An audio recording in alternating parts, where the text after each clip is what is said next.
Arroz. Contiene características que lo diferencian al resto, como sus técnicas de cultivo. Requieren importantes inversiones iniciales por las obras de riego y de drenaje que necesita el terreno. En Argentina, el arroz es un fuerte dinamizador de la economía regional en el litoral, donde se lo cultiva por la disponibilidad de agua que hay en el mismo. El riego puede ser por bombeo de pozo profundo o de agua superficial, derivada de los ríos o represas. Las provincias que se destacan por la superficie cosechada y su producción son Entre Ríos y Corrientes, a los que le sigue Santa Fe. Estos, en conjunto, participan en más del 90% del área arrocera y producen más del 90% de la producción nacional. El sistema productivo está integrado por el sector agrario, el industrial y el comercial. Sector agrario. En el sector agrario, las explotaciones se denominan arroceras y su superficie varía entre 20 y 400 hectáreas, es decir, corresponden a los pequeños y medianos propietarios. El resto, que pueden alcanzar las 1.400 hectáreas, corresponden a los grandes productores que inclusive tienen plantas de secado y almacenaje. El arroz se vende en cáscaras a las cooperativas, a los molinos o si no, se exporta. Proceso industrial. Este se desarrolla en los molinos arroceros de la zona. Algunos de los pequeños y medianos molinos están integrados a las explotaciones agrarias. Las grandes empresas, generalmente multinacionales, que están integrados verticalmente, poseen secadora y molino que les permite vender el arroz ya procesado. Comercio. Desde la creación del Mercosur, el arroz se exporta mayoritariamente a sus países miembros. Brasil es el principal, le siguen Venezuela y Chile. De acuerdo con los datos del INDEC, casi el 50% del valor en dólares que recibe Corrientes por el total de sus exportaciones proviene de la venta de este cereal. El complejo agroindustrial del algodón. La distribución del cultivo de algodón en Argentina ocupa la provincia del Chaco, el nordeste de Santiago del Estero y el norte de Santa Fe.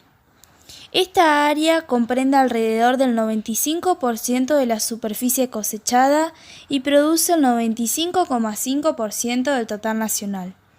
El resto se da en sus alrededores como en Formosa y Salta. Esta última provincia tiene buen rendimiento por hectárea. Esto se debe a que en el oeste lo poco que se cultiva es con riego, como en Catamarca, cuyo rendimiento casi duplica el promedio del país. La superficie sembrada y cosechada es inestable porque varía según las campañas, de acuerdo con la demanda y los precios en el mercado internacional. La reducción de la demanda por el avance de cultivos competidores, la acción del picudo algodonero y también influyen las consecuencias de adversidades climáticas como sequías, granizo e inundaciones. En la actualidad se recuperó la rentabilidad del cultivo porque se maximizaron los rendimientos achicando los costos. Se logró por la modernización de la mecanización y los nuevos avances tecnológicos y genéticos. Por esta causa, la producción de algodón sigue siendo una buena alternativa para los productores de la región. La fase agraria y la primera parte de la etapa industrial se localizan en el noroeste argentino porque las desmontadoras se establecieron en la zona de producción por el costo de transporte y para que la materia prima no pierda las condiciones requeridas para su procesamiento. El resto del proceso industrial, como las hilanderías y las tejedurías, se localizan preferentemente en el Gran Buenos Aires por la cercanía a los talleres. Eslabones del circuito productivo del algodón. El proceso para la producción del algodón consta de 6 fases y todo inicia con una pequeña semilla de la planta. Fase 1. El proceso de plantación. Comienza en primavera y primero es necesario despejar la superficie para empezar a plantar. Se arrancan todo tipo de hierbas y malezas que puedan afectar negativamente el crecimiento de la planta de algodón al robarle los nutrientes necesarios o atraer plagas. Una vez que se finaliza la limpieza, se procede a plantar las semillas con la ayuda de máquinas. Fase 2. La plántula emerge. Cuando las condiciones ambientales son adecuadas, específicamente el nivel de humedad y la temperatura, la plántula empezará a crecer en un tiempo aproximado de 5 o 7 días. Luego de 11 días aparece el algodón. Estos brotes maduran en 3 semanas y crecen flores amarillas que pasan a ser rosadas, después rojas y finalmente caen. Una vez que la flor cae en la tierra, una especie de ovario permanece en la planta madurando y creciendo como una vaina verde llamada cápsula de algodón. Fase 3. El algodón florece. La cápsula de algodón madura en un periodo aproximado de 55 a 80 días. Luego de 6 semanas, las fibras se vuelven más gruesas y en unas 4 semanas más, la cápsula y la fibra se separa, apareciendo el algodón. Fase 4. El algodón se deshoja. En caso de utilizar maquinaria, se procede a deshojar la planta de algodón con un producto químico. Por el contrario, si se realiza a mano, los obreros se encargarán de limpiar las hojas. Fase 5. La cosecha. Para la cosecha de algodón, usualmente se utilizan máquinas especiales para facilitar el trabajo. Se hacen uso de 2 sistemas mecánicos para la extracción del algodón. Uno utiliza el viento y unas guías, y otro corta la planta y permite que el viento se deshaga de la suciedad e impurezas. Fase 6. El almacenamiento y compresión. El algodón se almacena en pacas denominados módulos, donde por medio de tubos y bandas es introducido en una desmontadora. Es acá cuando se separan todas las impurezas que el algodón pueda tener y cuando se separa la fibra del algodón de la semilla. Posteriormente se limpian y se comprimen para etiquetarlos y almacenarlos. Luego comienza la fase de soplado del algodón, donde se lo convierte en una especie de esponja y obtiene una sensación de suavidad. El algodón es depositado en una secadora que será clave para absorber y remover la humedad que pueda tener. Posteriormente pasa a una etapa llamada etapa peinadora. Se llama así porque lo que hace esta máquina peinadora es transformar el algodón que se obtuvo en el proceso en una tela fina y homogénea. Después, los módulos son comprimidos en fardos, los cuales se atan y envuelven para transportarlos de forma sencilla. El circuito de la yerba mate. En la actualidad nuestro país es el segundo exportador mundial de yerba mate. Las condiciones climáticas apropiadas para este cultivo solo se hallan en el noroeste argentino. La mayor parte de superficie sembrada corresponde a la provincia de Misiones. Una característica destacada de este circuito es la gran cantidad de pequeños productores. De acuerdo con los datos de la INYM o Instituto Nacional de la Yerba Mate, las familias campesinas representan un 70% de los productores. Sus explotaciones constituyen menos del 40% de la superficie total y aportan más o menos el 30% del total de yerba mate verde. El INYM desarrolló el PRASI o Programa Regional de Asistencia al Sector Yerbatero, orientado a facilitar la transferencia de tecnología y mejorar la situación de los productores. Los primeros eslabones. El proceso de elaboración de yerba se divide en 2 grandes etapas. La primera es la cosecha de yerba verde hasta la obtención de la yerba mate canchada y estacionada. La segunda va desde la molienda hasta la preparación final del producto.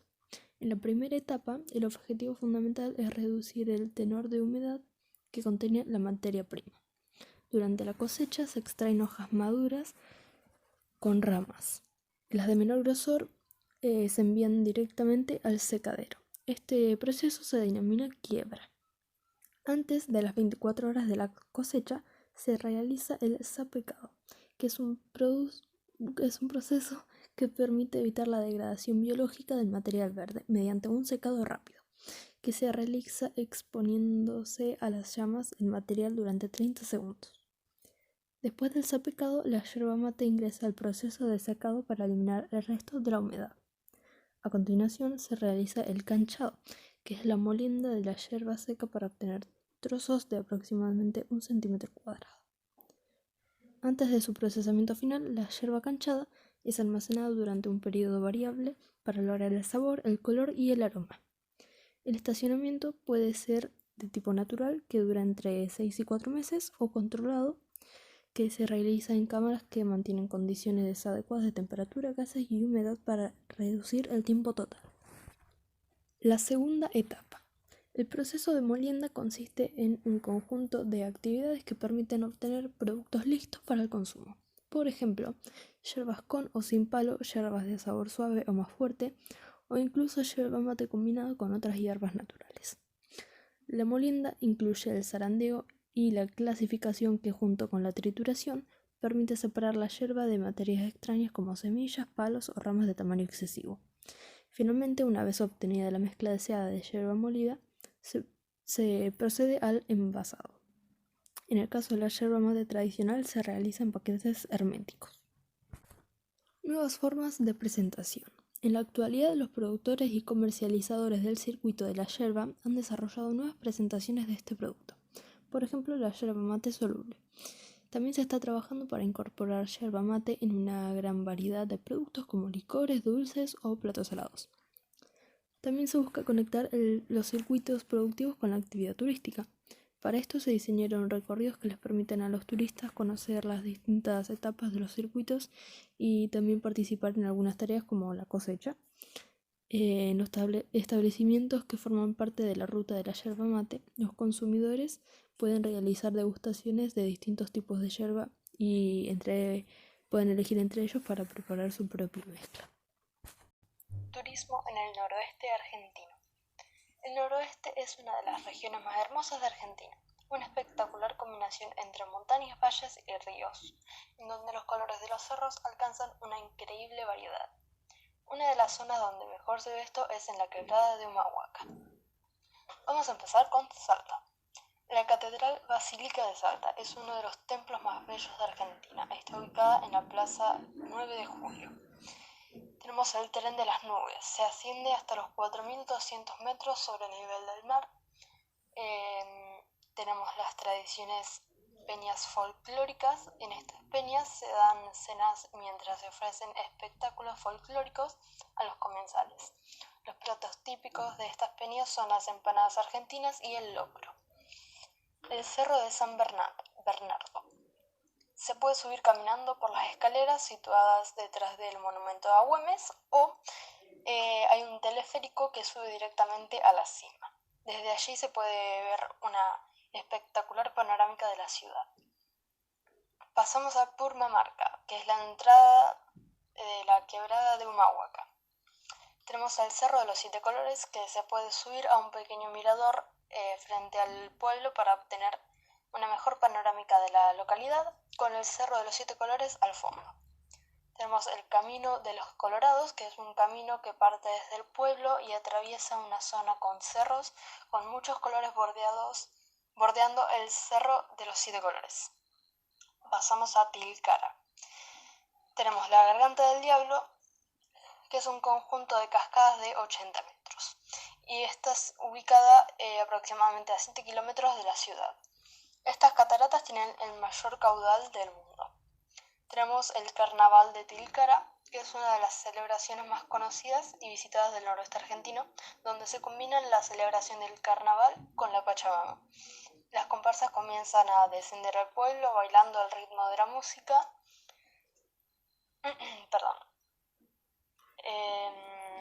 De la música tradicional con trompetas, trombones, bombos y explosivos con petardos.